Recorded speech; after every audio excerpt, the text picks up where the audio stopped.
Olá, amados do Senhor Jesus, graça e paz. Esse é o quinto vídeo da série Batismo nas Águas, com o tema Batismo nas Águas e Ceia do Senhor. Um resumo do estudo bíblico feito na quinta-feira no templo da ICR Florianópolis, e você já está convidado a vir nos visitar. Veja também os vídeos anteriores. Os links estão abaixo na descrição. Santa Ceia ou Ceia do Senhor. Qual o nome correto? A palavra santo, traduzido tanto do original grego quanto do hebraico, tem o sentido de separado ou consagrado a Deus. O problema é que muita gente relaciona a palavra santo com a prática de idolatria. Então dizem que a expressão Santa Ceia implica num tipo de idolatria da ceia do Senhor e dos seus elementos, pão, vinho ou vasilhames. É verdade que o termo Santa Ceia não está na Bíblia. Lá, as expressões utilizadas são ceia, ceia do Senhor ou simplesmente partir do pão. Mas a ceia foi um momento separado por Cristo, portanto santificado, para que, sempre que comerem deste pão e beberem deste cálice, vocês anunciam a morte do Senhor até que ele venha. 1 Coríntios 11, verso 26. Quanto à sua origem, os evangelhos sinóticos descrevem a celebração da primeira ceia em Mateus 26, de 26 a 29, Marcos 14, 22 a 25 e Lucas 22, 14 a 20. Os primeiros cristãos foram fiéis na observância da ceia do Senhor, conforme Atos 2,42, também 20, versículo 7, e 1 Coríntios 10, 16 e 11, 23. A ceia do Senhor foi instituída na noite em que Jesus Cristo foi traído. Está registrado em 1 Coríntios 11, 23 a 30.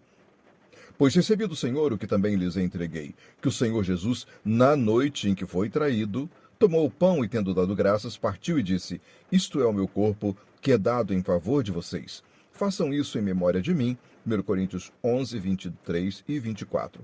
Da mesma forma, depois da ceia, ele tomou o cálice e disse: Este cálice é a nova aliança no meu sangue. Façam isso sempre que o beberem, em memória de mim. Porque sempre que comerem deste pão e beberem deste cálice, vocês anunciam a morte do Senhor até que ele venha. O significado da ceia é recordar o sacrifício de Cristo, lembrar-nos do indescritível amor de Deus ao entregar seu Filho em nosso lugar. Jesus deu a própria vida para redimir o povo dos seus pecados. Tomando o pão, deu graças, partiu e deu aos seus discípulos, dizendo: Isto é o meu corpo dado em favor de vocês. Façam isto em memória de mim. Da mesma forma, depois da ceia, tomou o cálice, dizendo: Este cálice é a nova aliança no meu sangue, derramado em favor de vocês. Lucas 22, 19 e 20. É um momento especial de comunhão da igreja, onde fica evidente a participação dos crentes como membros do corpo de Cristo. Porventura, o cálice de bênção que abençoamos não é a comunhão do sangue de Cristo? O pão que partimos não é, porventura, a comunhão do corpo de Cristo? Porque nós, sendo muitos, somos um só pão e um só corpo, porque todos participamos do mesmo pão. 1 Coríntios 10, versos 16 e 17. E quem participa? A ceia do Senhor é reservada para a comunhão dos que formam o corpo de Cristo, isto é, a sua igreja. Não é apenas um ritual litúrgico, mas um ato de discernimento de muita importância. Senão, não será a ceia do Senhor. E só deve participar da ceia aquele que tem consciência do ato. Portanto, todo aquele que comer o pão ou beber o cálice do Senhor indignamente será culpado de pecar contra o corpo e o sangue do Senhor. 1 Coríntios 11, 27. Indignamente, no original grego, é anaxios, ou seja, receber de forma profana, sem dar o devido respeito ou reverência merecida. No tempo de Paulo, a ceia era celebrada nas chamadas festas de ágapes, ou festas de amor, conforme a carta de Judas, verso 12. Mas havia homens ímpios que aproveitavam a celebração do amor fraternal entre os cristãos para promoverem a glutonaria. E muitas vezes, na hora de celebrar a ceia, não se tinha uma disposição espiritual para dar à ceia do Senhor a devida reverência. Não estavam discernindo o corpo do Senhor.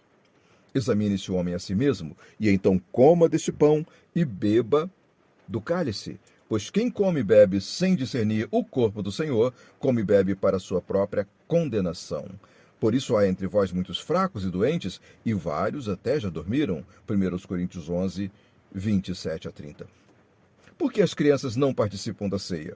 Como vimos, biblicamente é necessário discernimento, consciência do ato e a condição de examinar-se para cear. Por isso, as crianças ainda não devem participar. Devemos explicar a elas o que está acontecendo para que possam seguir adquirindo conhecimento através do testemunho de reverência e temor, para, quando alcançarem maturidade, participarem do pão e do cálice de maneira consciente. Da mesma forma como para o batismo nas águas, participar da ceia também necessita de uma decisão consciente. E relativa à frequência da ceia na igreja. A ordem de Jesus, fazer isso, fica ainda mais evidente quando Jesus repete a expressão todas as vezes que, indicando que este ato deve ser parte da nossa prática cristã. Entendemos que não há nenhuma periodicidade definida pela Bíblia, mas a ordem é que seja sempre em memória do Senhor Jesus e até a sua volta. Faça isso em memória de mim, porque sempre que comerem deste pão e beberem deste cálice, vocês anunciam a morte do Senhor até que ele venha. 1 Coríntios 11, 25 e 26. A ceia do Senhor e o batismo do Senhor nas águas são duas ordenanças deixadas por Cristo. Sua participação por homens e mulheres com discernimento e bom testemunho anuncia ao mundo que aquele que morreu também ressuscitou e voltará. Ele prometeu que este ato, ora praticado pela igreja na terra, será consumado na glória com o nosso Redentor. Eu digo que, de agora em diante, não beberei deste fruto da videira, até aquele dia em que beberei o vinho novo com vocês no reino de meu Pai. Mateus 26, 29. Deixe o seu comentário ou dúvidas que leremos com prazer. Inscreva-se, compartilhe, dê um like e até o nosso próximo vídeo. A paz do nosso Senhor Deus a todos vocês.